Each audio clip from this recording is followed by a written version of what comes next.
যুক্তরাজ্যের পরবর্তী প্রধানমন্ত্রী হওয়ার দৌড়ে আরও এক ধাপ এগিয়ে গেছেন অ্যান্ডি বার্নহাম। বিপুল সংখ্যক এমপির অভাবনীয় সমর্থন পেয়ে বর্তমানে তিনি এই রাজনৈতিক লড়াইয়ে নিজেকে সবচেয়ে শক্তিশালী অবস্থানে নিয়ে গেছেন। গত বৃহস্পতিবার যুক্তরাজ্যের নতুন প্রধানমন্ত্রী নির্বাচনের জন্য প্রার্থীদের মনোনয়নপত্র জমা দেওয়ার আনুষ্ঠানিক প্রক্রিয়া শুরু হয়। নিয়ম অনুযায়ী প্রধানমন্ত্রীর পদে লড়তে হলে একজন প্রার্থীকে অন্তত 81 জন সংসদ সদস্যের সমর্থন পেতে হবে। তবে অ্যান্ডি বার্নহাম এই ক্ষেত্রে সবাইকে ছাড়িয়ে গেছেন। তিনি একাই 322 জন এমপির বিশাল সমর্থন আদায় করে নিয়েছেন।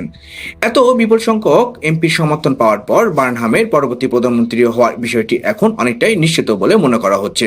এমন অভূতপূর্ব সাড়া পেয়ে সামাজিক যোগাযোগ মাধ্যমে এক বার্তায় তাকে সমর্থন দেওয়া সকল এমপির প্রতি গভীর কৃতজ্ঞতা প্রকাশ করেছেন অ্যান্ডি বার্নহাম।